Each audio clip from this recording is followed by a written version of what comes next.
All right, fire away. All right, Ben, quick question for you. Your rookies came on late in the season, Lutherberg, Colston, Loveland. What can you do for them heading into year two, and what can they do in the offseason to make themselves into superstars in this team and take this team to a Super Bowl next year? Yeah, so, that's the good news about going into year two is you got a much better feel for the players on the roster, and certainly the two guys that you mentioned are guys that we looked to target in the draft last year, and they're going to be a big part of what we're doing going forward. Neither one of them had a full off season with us because they were both coming off some injuries. Colston had one during the season, and then Luther got dinged up a little bit as we were training in the spring. But we look forward to getting them through a full off season program and seeing where it goes from there. Is there anything else that you can take from last year's draft process to go into this year? No, we got a vision. Ryan does a great job of stacking that board, him and his crew, and was able to sit in with some of the scouts earlier. And I think they do a great job bringing the information to the table, and we'll proceed business as usual. But if you look at this part of the year, how do you detach yourself from, as you have your own roster, detach yourself from guys that you like, guys that help you win, to be able to evaluate where you Yeah, I think that's a challenging thing because, like I said, it's completely different than a year ago where you're coming in with a blank slate. You really don't know the personalities, and you haven't really you appreciate them as what they put on tape, but not so much for how they interact day in and day out in the building. And so there's certainly relationships that are formed.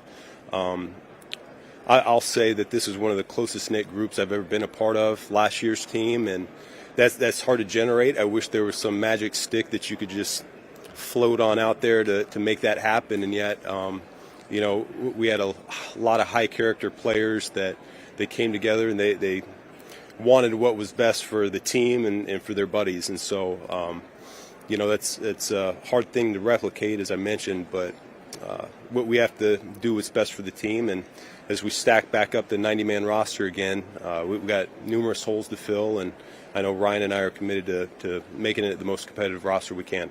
what's your vision for left tackle? Yeah, we've got some opportunities there, whether it's free agency or the draft, and certainly some of our own in the building as well that we're looking to continue to develop. And so we look at all the opportunities out there, and we've got a lot of conversations going on for what that's going to look like. And it's not just that one position; it's really a lot of them. We have a lot of guys currently that are free agents that we got to make some tough decisions on, and if we can't bring them back, and like I told them at the last meeting, I wish we could bring everyone back, but that's just not how it works. And so if we can't bring them back, then we certainly have to look to fill that void somehow. Ben, you openly said that you're going back to square one this offseason, even after winning the division for the first time in 7 years. What does that look like for you guys, especially through the draft process? Yeah.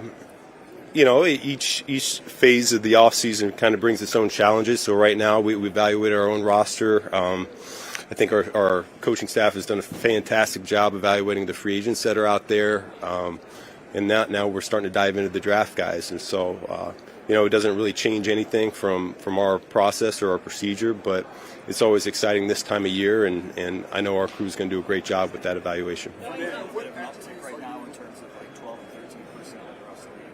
What do you like about that as a and how do you think that impacts the draft? Yeah, no, I think I've been 14 years now in this league, and you've certainly seen more 11 personnel on first and second down over those 14 years. And so what has happened is, rather than base defense being the primary defense for most defenses, it's now nickel defense or some variation of that. And so, there's always a yin and a yang to it, and because of that, I think a lot of teams now install nickel defense as their day one install, and they have a lot more defense, and they give offenses a lot more problems out of that. And so naturally, I think offenses have tried to counter that by getting them back into base defense by going heavier. Sometimes 12 personnel will do the trick, other times 13 will do the trick, but I do think having some versatility at that tight end position, that's hard to find. We certainly are very fortunate to have a roster full of some really good players that we feel good about blocking in line, to lining out wide as a receiver, to being back in the backfield. And so when you have that versatility, it really opens up Pandora's box. Two of the long tenured play calling offensive coordinators in the league are heading into their second year. What does that say about the ability of guys around the league to establish continuity in offensive life? Yeah, no, I think it's certainly different than what it used to be when I first joined the NFL, and some of the older veteran coaches have kind of, I don't want to say faded away, but they've stepped to the side a little bit, and it's been a little bit younger. I think you've seen the age of offensive coordinators or play callers go down over the course of the last 20 years or so, and I think the teams have kind of seen this model of where if you can make your play caller the head coach, then you can have continuity with your quarterback for an extended period of time, which is a valuable thing.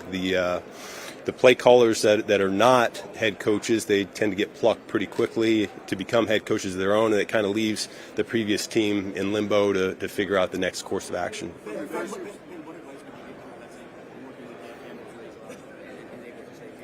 Drew doesn't need my advice. Drew does a great job.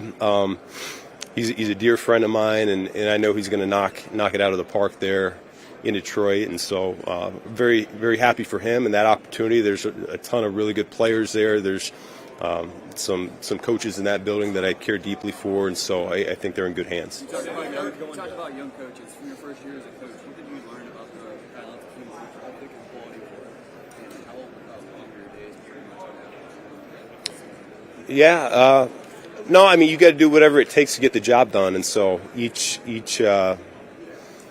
day is kind of its own story that way, but I'm not going to get into specifics of how long I was in the office or anything like that, but we got a great staff, and we're all committed to getting whatever work's done that's necessary, but at the same time we do need to bring energy in for the players each and every day as well. What will you guys miss with the enemy gone? We'll miss a ton. The guy's a phenomenal football coach, and that coaching staff a year ago and really similar to this year is there are a lot of guys outside of my circle that I didn't know very well. So he was really through reputation. We had a lot of productive conversations before he decided to join on board. And then I was just blown away from the impact he had, not only in that position room, which, Swift had probably the best year of his career. And then seventh rounder, Manungai had a hell of a year himself. Not just that room, but the entire offense. He brings a demanding presence. The standard is the standard with Eric Bieniemy, and those are big shoes to fill. Fortunately, I do feel strongly about Eric Stoodsville from Miami, a guy that I worked with before. He's been around the block a few times. He's been a part of really good rushing offenses in his past, and I know he's going to bring a great flavor for us. I think last year was pretty much an audition as far as I'm concerned. I was blown away with what he was able to do in the building day in and day out, things that maybe not everyone else could see. He's very thoughtful, very detail-oriented for what we were looking for from that role. He really fits the bill perfectly.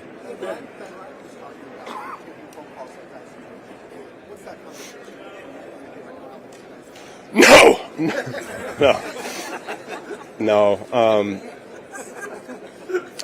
I love Tyson, and that's one that kind of pulls at your heartstrings a little bit because he's someone that you care about so deeply, and he's a hell of a football player that at some point you want to see him have a chance to do it himself. And so, we'll always do what's best for our team and our organization.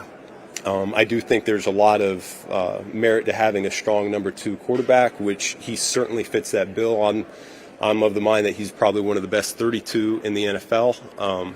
His preseason tape over the last few years has probably confirmed that, in my opinion.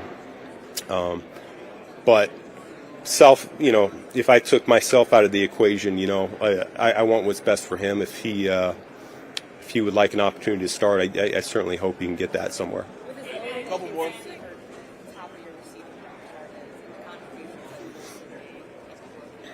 look at this offseason, evaluating the offense like you might have some expendable pieces in that receiver room, or trade, or just trying to free up, maybe not having as many top-tier receivers. Well, you can never have too much talent. I mean, that's I know what you're getting at there, Courtney, but I feel really good about the players that we have, and like I said, we've got such a better feel as a staff now than what we did when we started a year ago, and so each guy brings something different to the table, and that's really what we're looking to generate from all of our skill positions. How can we best complement each other? Who's got the speed? We need versatility, guys that can line up all over the place. Certainly, guys that have great hands, but.